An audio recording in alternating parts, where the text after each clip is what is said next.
Welcome to MegaBucks Radio.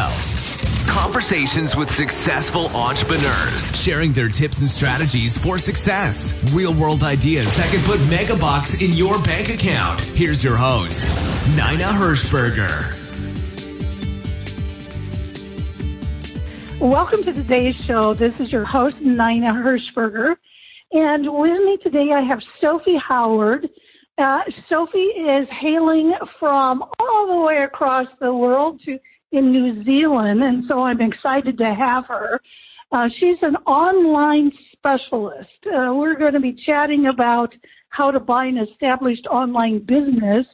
This is for those who'd like to have a business without the need to have a big budget or be tech savvy, which is fantastic. Let me give you a little background, though, on Sophie.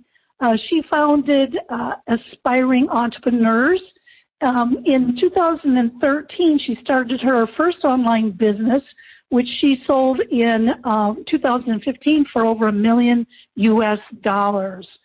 So she is a woman who knows how to do what she's going to talk about today. So now she's teaching thousands of students how to sell online and how to have that business. So welcome to today's show, Sophie. Thank you so much, Nina. It's great to be here. I love talking about online business with entrepreneurial people who are interested in different ways to create income streams. So let's go back in time. What did you do prior to online, and how did you get interested in online? Oh, well, I was working for the New Zealand government, so I had a very nice job. Couldn't complain about it. I was in the Foreign Office, so I had a really interesting job, lots of travel, nice boss, part-time hours. It was all very nice and really interesting work. But when I had 2 children, not one, the numbers just were awful for the cost of childcare, to what I earned, to how many hours I worked in a week, to how many hours of sleep I got in a week. It was just not really going to track in the right direction for how I wanted to live. So I was on my second time on maternity leave. I started an Amazon business, and I quite liked the concept of Amazon because in New Zealand, obviously, there's hardly any population to sell to locally, so it had to be online. It was only a matter of which business model and which platform. So I liked the idea of selling a physical product, and I think it was a good one to start with, maybe some beginner's luck. Don't think I can take all the credit for the world-beating strategy, but I did a really quality premium brand that wasn't from China when everybody else was sourcing from Alibaba. I did this really beautiful handmade product, not by me, handmade in Nepal, and it sold like crazy. So I had great cash flow for a year or two and then a big exit. So that was a great start. A couple of years down the track, Amazon did get a lot more competitive than those easy days back in 2013. So during COVID, I switched over to selling ebooks on Amazon, so that Kindle publishing game, which has been great, and still doing that. And then more recent from that, I've been buying online businesses, so content sites like a WordPress site, and I bought some newsletter businesses, and they've been great too. So I've been buying online businesses, and that's been a wholly different game and much faster and much more certain than this building it from scratch yourself stuff. So I've been really enjoying doing that. Well, that would make sense if you know what to buy and you're buying from a reputable person and you're not overpaying. And so there's probably a lot that goes into that. Let's start out with how do you figure out, let's say you're a business person right now, or you want to be a business person, and you think, okay, but how do I find anything? What do you do? What do you tell them? So there's some really good platforms that are the marketplaces where these online businesses get bought and sold. And the bigger the deal, the more involved those brokers will be in vetting and validating all the numbers and all the tech. So they're very small sites. There's a few platforms where you can start small. So Flippa, which is FLIPPA, is a great site. Where there's, sites with a dollar reserve right up to the $1 million plus mark. So that's sort of my go-to first place to look for these deals. you do need to firstly decide what kind of business model you like, because you can look at all these businesses for sale and they all look amazing and they all make profit and they've been up and running for a year or two. So I have my own criteria of which kind of business model, how old I like sites to be. I don't want anything too new, like an older one, at least a year or two, ideally. And then sometimes there's kind of a bidding process, like an auction, and sometimes it's just an asking price. You can negotiate direct with the seller. So I think at the moment there's some really good buying. I've found a lot of the sellers are very motivated. There's a lot of people's projects they've started and they've done some great work writing a blog regularly, but they haven't fully monetized it. Or they've started and had plans to scale but got busy with a day job or family or just got bored. I think a lot of people just sort of go too fast and burn out. So there's some really good sites for sale, and they could be things like a blog site that's got adverts on it and some affiliate links, and between the ad income and the affiliate links, it can earn a really nice income stream. And so I always start small, and I teach other people to start small. The first time you buy a website, you've got to migrate the domain, which is easy when you know how, but the first time you do it, it's nice to start small. And then over time, what I'm doing myself and looking to help people do is build a portfolio. And once you've got a bunch of these, it's a different sort of asset class, but it's a pretty smart way to get some income streams that you don't have to work hard to build yourself, but just buy other people's. And the price you pay up front and what they can earn are, I think, insane returns on that investment. Okay, so if I understood you right, one of your criteria is to look for those that are a little older, been in the business a little longer, not a newbie startup kind of business. Yeah. So that's correct. Yeah, that's definitely one. Yeah. So that's criteria one. So go ahead. Yeah, so at least 1 year old, never below that, but mostly they've been sort of 5 or 10 years old. The older the better, actually, because Google ranks things based on a bunch of factors, but how long they've known and trusted the site and how long those keywords have been relevant to that site, that really helps you get to the top of page one, so the keywords you need. And then the next criteria would be the business model. So things I don't like, so these are the things I like, but quite a big no-go area. So I don't like e-commerce products just because there's a lot of complexity to manage those supply chains and inventory. And I'm a physical products girl with the best of them. You know, I've done really well selling physical products, but I don't ever want to buy somebody else's physical product business. I think anything reliant on Facebook ads or where you're just on one big platform like Amazon or Shopify, I'd rather start one of those than buy one. And I'm a little bit nervous about buying those because you've just got a lot to manage. It's not as passive or straightforward, and a lot that can go wrong, and a lot that can cost you a lot of money if it goes wrong. So that drop shipping or Shopify or Facebook ads to a listing or even Amazon FBA products, there's a lot you don't know and don't get to see when you buy those businesses. So I keep clear of those, but the ones I really like most of all, there's 3 business models I really love. One is a content site, just a straight, boring blog, WordPress blog posts, content about some niche that people are interested in and always will be, a nice evergreen subject. And then on that page, we can add reviews of products or recommendations of products, and that earns some commission. And a banner of some nice advertising on the site, not too much to be annoying, but enough to earn some extra income. So the content sites are really straightforward, and that's definitely the place to start if you're doing this. You don't need to write them yourself. There's a whole world out there of keen freelance writers who'll write the articles to keep it going. And maybe you don't need to add that many. I've just bought a site that's only got 30 articles on it in 3 years, and it makes 10K plus a month income, pure profit. So that's pretty cool. So the other things I like in terms of the business model, I love newsletters because you're straight into the inbox of your reader, and that email list is a great asset to be able to buy, which would be really hard to build from scratch. And then I really like software as a service or SaaS businesses, but they're a bit trickier to run. So that wouldn't be your first site you buy, but anything where there's a subscription, kind of like a monthly design pack or something like that is what I send out to one of the businesses I bought.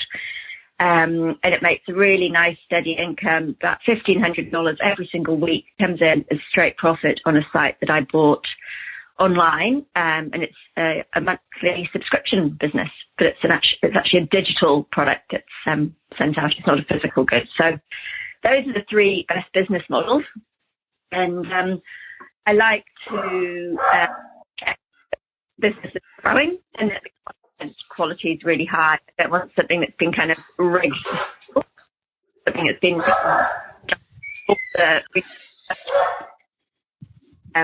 that's been able to stand the test of time. Google updates or changes in economy, being recession-proof is really important. We've had a bumpy few years, and so there's actually some great deals out there, far more great quality businesses to buy than I can possibly buy myself. So I've been really enjoying buying and finding my own, and also helping other people as well. So a few minutes ago, you said you recommend people start small. Define start small.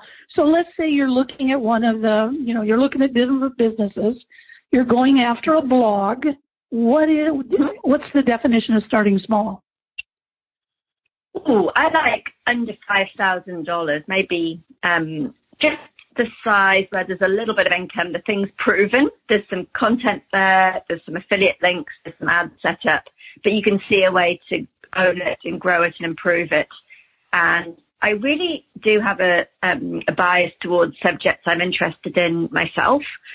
So if I bought a website that was a blog all about how to repair classic cars or something, I just wouldn't have a clue about what to write about next. Whereas if it was something, I'm a mum, or something to do with tennis, which I play, or, something that I've got some connection to, I find it much easier to, A, get excited about how to grow that business, but B, I can sort of work with the writing team a lot better to kind of plan future content. So there's a bit of research needed on what keywords are people searching for, because you want your content to be relevant. And then you want your writer to do some nice original research and writing. We barely use AI. The writers use a little bit of AI to help sort of structure the articles and find some snappy headlines. But we generally have humans write the articles. So if you start with a 5K purchase, it'll be pretty much a starter site. And then I basically put together a 12-month plan that's a kind of a quality, steady stream of new articles that are relevant for what the market's interested in, that are going to rank well on Google. And it's very passive at that point, because the writers do all the work and they can upload new articles and images. And then as the volume of content grows, the number of readers turning up to the page grows to read and spend time on that site. Google's tracking all that, and over time, that site should rise higher and higher. And the Google rankings get more volume of traffic, which is a direct link to more income from your ads and your good articles reviewing other products or services. The affiliate commission from those can add up really quickly. But you need to get the volume through your page, which is really comes back to a good content plan, which you don't need to be an expert on SEO, and you don't need to be a writer. But I'd rather if I had a 10K budget, I'd rather put 5K into buying the site and 5K into some really good quality content, and having some great new articles written. And then a year from there, you could have a site that's really cranking and getting a really healthy return. And you can feel that you get that excitement and pride that you have on the entrepreneurial side, but you're behaving more like an investor looking for return on investment and buying an income stream. So it's kind of that mix of entrepreneurship and investors, being an investor as well. So it's a really nice sort of middle ground where you still get to be creative and grow something, but you're buying something that already works. Best of both worlds, I reckon. Yeah. So in other words, what you're looking for is a blog. Let's put it as a blog that's been in business or been doing that for at least a year. The older, the better, because it's been seasoned. And they probably don't have a lot of ads or a lot of affiliate links, because that's where the money's going to be So that's where you can see if you keep the content going, you can add things. Am I right on that? Exactly, yeah. So you can shape the future content plan. It's not that complicated. There's lots of varieties out there. So I just want a nice, safe subject. I'm not going to do some spammy thing, I can't think of a good example, but, I keep it pretty clean and wholesome, the subjects I choose, and something that I'm personally interested in. And if it suits product reviews or services that relate to that subject, that can be a really good way to grow it quickly. So how do you know you're not going to buy a dud? Oh, well, this is the stuff that keeps me awake at night. So the nice thing about Google is there's really only one big search platform, thing, but don't look too much at the big numbers. I look at WordPress.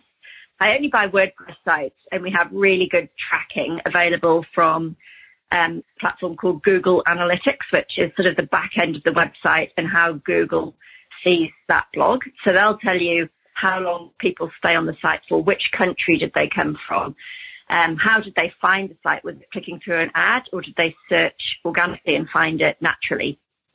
So those sorts of metrics help me decide if it's quality, is it spammy, is it bot traffic? There's a lot that can be, the person selling can say, we get 100,000 clicks a month or views a month or whatever. But you can actually validate all of that. You can see the advertising revenue. You can see the visitors to the different pages. You can see which articles are performing the best. So there's no sort of debate or sales pitch from the seller. You actually see firsthand data of who's like, how did they find it? How long did they stay on each page and click around on the site? Was it obviously a bad experience if they all bounced straight off 10 seconds later? So I quite like that. It's very sort of just straight analysis. And I've got some questions I ask the seller as well.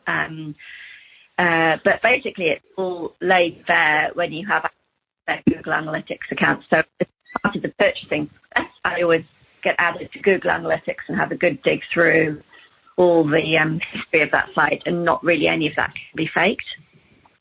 So I quite like that. I feel quite confident buying once I've seen that. And obviously the bigger the deal, there's things like, does it come with a team, or how big's the social media side of things? I don't really like doing social media, so it's good to do any.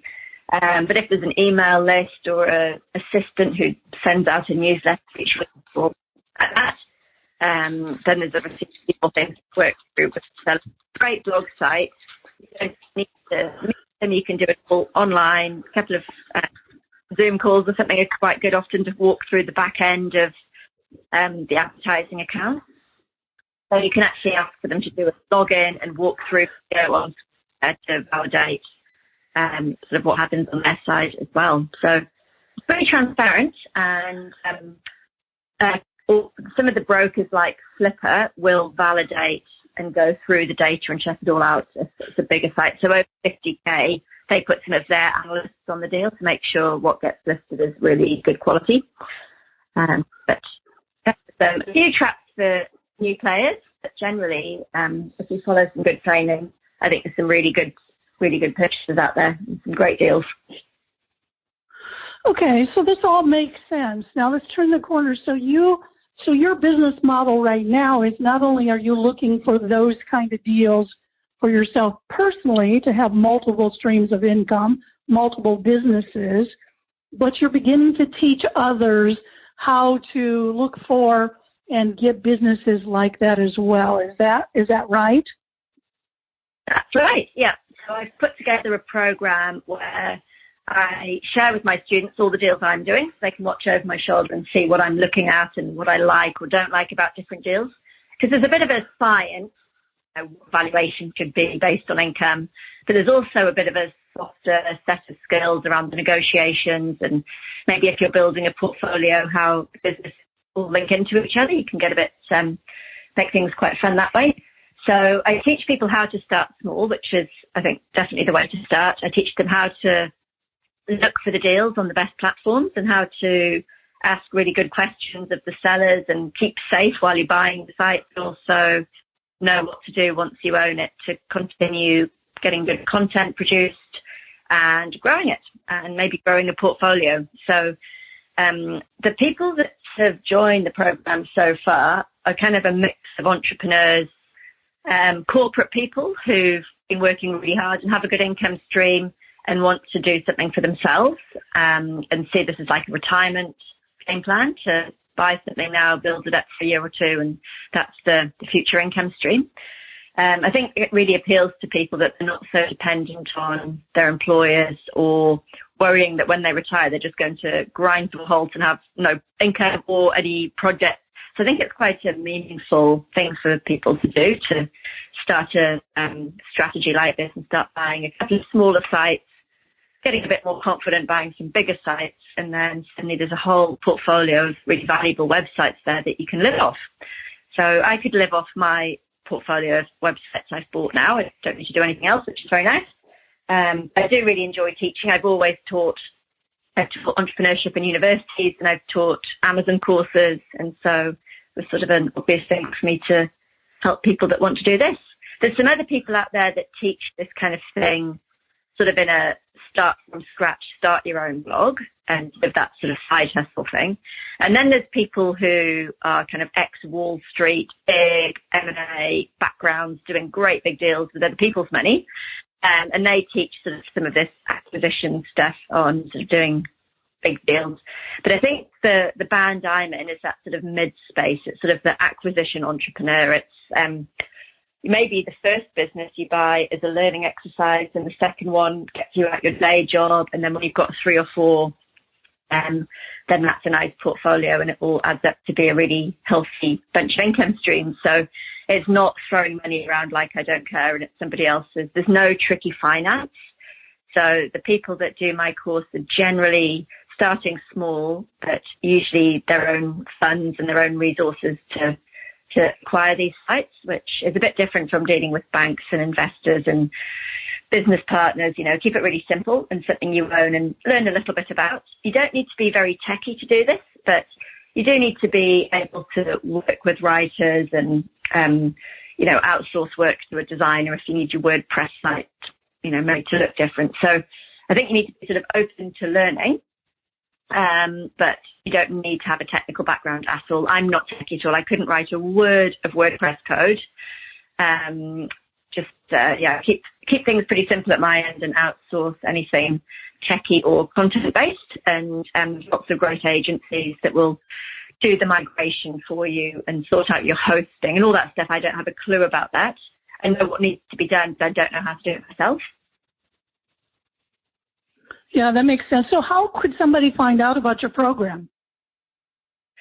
Well, it is a program called Freedom Navigator. And what we could do is pop in your show notes, maybe a link to go and have a look at a free training. So it's about an hour-long masterclass, and I do a deep dive into 3 of the recent deals I've done and how I found them, how the numbers look, what I learned doing those deals. There's always a bit of interesting stuff on the fringes of every deal that made it, interesting story as well, and how those deals are tracking now, years later in some cases. So that's in a free training. So if you go to aspiringentrepreneurs.com,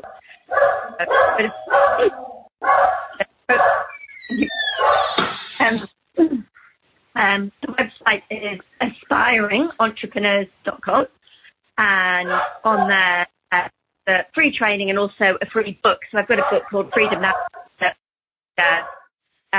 You can do like reading rather than watching webinars. You can read that and see sort of how these deals look and how exciting it can all be, and a few lessons and war stories and a bit of inspiration if it's something you might be interested in. And then you could come and have a chat and program. But we've got a really nice community. I really like teaching this stuff, and we've attracted a really smart, pretty savvy bunch of people who really want to learn this and take it as a serious opportunity. It can be small, but the upside is so high, and the return on investment when you find these good deals and negotiate a good price, I mean, it can really take off pretty quickly. So it's a bit of a thrill, and the students I've got now are loving what we're doing and really enjoying it. And it doesn't take long. When you say it could really, take off pretty quickly. It's not a years-long kind of thing. It's quicker than that. Yeah, well, that's the beauty of it. If you wanted to start a business, you've got years or months at least of that grind, the evenings, the weekends, taking the cash out your other J job and your time and risk to build it. Whereas with one of these, it's already proven, it's already making income, it's already up and running. You basically pay them some money, get the password, and start collecting the cash. It's brilliant. So you do pay up front. There are ways to structure the finance with the seller when the deals get bigger, so you don't pay all that front, and that's good both for your cash flow and to manage the risk and keep everyone honest. So you don't need all the cash up front for every deal. But yeah, it's been a real adventure and something I've found very profitable and lucrative, but also much less hard work than building a business, far less work, much faster to that end point of having a profitable business, which is the holy grail for so many entrepreneurs. Yeah, no, Sophie, this is brilliant. It really is brilliant because, yes, the people that listen to my podcast are entrepreneurs, are looking for things like this. So it makes perfect sense what you're talking about. So the best thing to do is to go to aspiringentrepreneurs.com. I will put it in the show links below so that they can go and they can listen to that masterclass and look over your shoulder and stuff. Is there anything else you want to share before I'm looking at the clock and we're getting out of time? So anything else that I didn't ask that would be important for somebody to hear? No, just grab a copy of that free book and you'll pretty quickly get a feel if this seems like a right kind of strategy for you. So free book and free training, and you'll get a pretty good taste of how it can be and what it looks like. And if you are keen, I'd love to help you start building your online portfolio. Well, that's fabulous. So thankful for you being on today's show. It was fascinating. It was interesting. I'm going to go check out that masterclass and the book as well. So thank you, Sophie, for being on today's call. Brilliant. Well, thank you very much for the opportunity. And I hope your listeners are finding this sort of different way of approaching building income streams. A bit different, but I think it's a really worthy one and worth having a good look at. Yeah, I agree. So until next time, this is Nina Hershberger saying go out and make it a great day. Thank you for listening to MegaBucks Radio with Nina Hershberger. To learn more about the resources mentioned on today's show or to listen to past episodes, visit MegaBucksRadio.com.